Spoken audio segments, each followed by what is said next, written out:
Hello and welcome to DDIS। मैं हूं doctor Manoj और हम देखते हैं सिक्योरिटी से रिलेटेड जो भी करंट अफेयर है मई मंथ में, उसको हम कंप्लीट डिटेल के साथ पढ़ेंगे। ये क्विक रिवीजन सीरीज है जिसके अंतर्गत मैं शुरू किया हूँ। जितने भी आपको करंट अफेयर से रिलेटेड न्यूज़ है वो आपको यहाँ पे क्विक रिवीजन की तरह देख सकते हैं, राइट।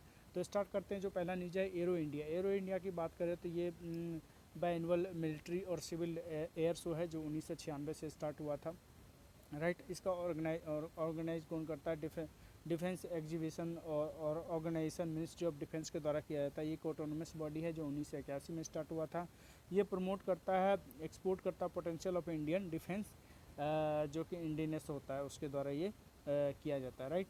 देन हम अगला न्यूज़ देखते हैं। मिलिट्री इंगेजिंग सर्विस की बात करें तो ये रिकमेंड किया गया था लेफ्टिनेंट जनरल DB शेखर के द्वारा, ठीक है। सेक्टर के द्वारा, जो रिटायर्ड एक जनरल हैं, राइट, उसके द्वारा ये मिलिट्री इंजीनियरिंग सर्विस रिकमेंड किया था। द रेसिस्टेंस फ्रंट की बात करें तो ये क्या करता है? फ्रंट ऑर्गेनाइजेशन ऑफ द पाक हम बात करें द रेसिस्टेंट फ्रंट की हम बात करें तो ये फ्रंट ऑर्गेनाइजेशन है पाकिस्तान का, जो कि बाला बैकआउट करता है, जो लश्कर तैयबा है उसके द्वारा ये अगस्त में 2019 से बनाया गया था। किसके लिए? ये जब से विड्रॉ हुआ है 370 उसको हमारे JNK से, तो वहाँ इसके अगेंस्ट के लिए ये पाकिस्तान द्वारा ये टेरर को फंड किया जाता है। ये सब चीज़ें देखना न्यूज़ में था इसके लिए, ठीक है। देन हम बात करते हैं टूर ऑफ ड्यूली स्कीम की। टूर ऑफ ड्यूली स्कीम क्या है कि वॉलेंट्री इंगेजमेंट है, उसके लिए जो नहीं चाहता है कि full cover of Indian army, जो इंडियन आर्मी में नहीं चाहता कि जॉब करे, राइट, इंडियन आर्मी के साथ नहीं जुड़ना चाहता, तो वैसे नौजवान जो टेम्प्रेरी बेस पे काम करना चाहते हैं इंडियन आर्मी में, उनके लिए ये चीज़ें टूर ऑफ ड्यूली स्कीम ये लाया गया है, ठीक है। ये वॉलेंट्री इंगेजमेंट है किसके लिए? इंडियन आर्मी में, जिसको 3 साल के लिए अपॉइंट किया जाएगा और उसको 3 साल के बाद इसमें केवल सैलरी मिलेगा और कोई बेनिफिट इसमें उनको नहीं मिलेगा, ठीक है। नेक्स्ट हम न्यूज़ देखें। डिफेंस टेस्टिंग इंफ्रास्ट्रक्चर स्कीम की बात करें, DTIS की बात करें तो ये इसमें जो गवर्नमेंट है 75% फंडिंग करता है और जो स्टेट जो स्पेशल प्रोविज़न है वो 25% उसके द्वारा फंडिंग दिया जाएगा। प्रमोट करेगा इंडिजिनस डिफेंस सिस्टम को with the participation of MSME and startup, ठीक है। तो ये चीज़ें आप ध्यान रखना, राइट। उसके बाद हम बात करें IBS की, तो इसके अंतर्गत IBS C450 और C451 ये 2 न्यूज़ में था। ये क्या है? Indigenous design anti ballistic and built by Larsen and Toubro, जो शिपयार्ड है उसके द्वारा बनाया गया, जो है हजेरिया and fitted with the lost navigation and competition के लिए ये चीज़ें लाया गया है, नेविगेशन के लिए ये चीज़ें लाया गया था, ठीक है, राइट। तो नेक्स्ट हम न्यूज़ देखते हैं। Indian coast guard. Indian coast guard क्या है? 18 अगस्त 1978 में बना था। ये कोस्ट गार्ड से रिलेटेड जितनी भी चीज़ें उनको देखता है, और ये एक्ट में कब आया था? 1978 के एक्ट, जो कोस्ट गार्ड एक्ट 1978 उसके अंतर्गत आया था, राइट।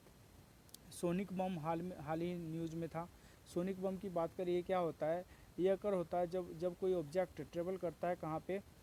स्पेस में, ठीक है। स्पेस में ट्रेवल करता है कहाँ पे? स्पेस में जब ट्रेवल करता है कोई भी स्पीड, जो उसका स्पीड होता है साउंड के स्पीड से बहुत ज़्यादा होता है, तो एक शॉक वेव उत्पन्न होता है जिसको कहते हैं सोनिक बम, ठीक है। INS सनाया की बात करें तो ये सेकंड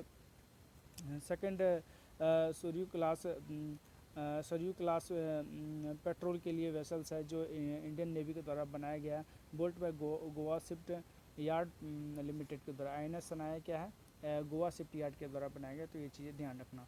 ऑपरेशन संकल्प हाल ही न्यूज़ में था। ऑपरेशन संकल्प क्या है? INS सनाया और INS सनाया के साथ साथ कोलकाता के क्लास स्ट्रीथ गाइडेड मिसाइल डिस्ट्रॉयर है INS चेन्नई D65, जो कि पर्शियन गल्फ और ओमान की खाड़ी में जून 2019 में तैनात किया गया था, क्योंकि जो पर्शियन गल्फ है और ओमान की खाड़ी में वहाँ पे काफ़ी इंस्टेबिलिटी होता है, जिसकी वजह से क्या होता है कि वहाँ पे हमारे जो CPR जो ऑयल के टैंक आते हैं उनकी रक्षा के लिए यहाँ पे ऑपरेशन संकल्प चलाया गया था। तो ये चीज़ें आप ध्यान में रखना। Military general advocate of the year award, ये हम बात करते हैं यूनाइटेड नेशन सिक्योरिटी रेजिम के द्वारा दिया था, 2016 में क्रिएट किया गया था, जिसमें बात करें जो इंडिया के हमारे हैं मेजर सुमन गोस्वामी, उसको दिया गया military general advocate of the year award.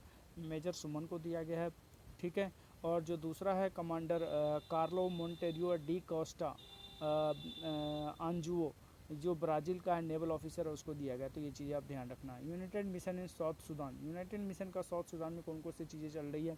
South Sudan में की बात करें तो ये इस्टेब्लिश हुआ था 2011 में under the United nation security council research 1996 के द्वारा, ठीक है। ये कंपोज करता है 1500 मिलिट्री जो बना है, ये इसमें 15,000 मिलिट्री पर्सन है, ठीक है। 1800 पुलिस है और 2800 सिविल वर्कर इसमें काम कर रहे हैं। हेडक्वार्टर की बात करें तो साउथ सूडान में और कैपिटल जुबा है, राइट। तो ये हमारा सिक्योरिटी से रिलेटेड मई मंथ का करंट अफेयर है, जिसको हम क्विक रिवीजन के द्वारा देखें। आशा करता हूँ आपको ये लेक्चर अच्छा लगा होगा। अगर अच्छा लगता है तो आप इस चैनल को लाइक शेयर और सब्सक्राइब करना ना भूलें। और अगर आपको पीडीएफ चाहिए तो आप कमेंट सेक्शन में कमेंट करो, मैं पीडीएफ भी प्रोवाइड करूँगा, राइट। Okay, thank you.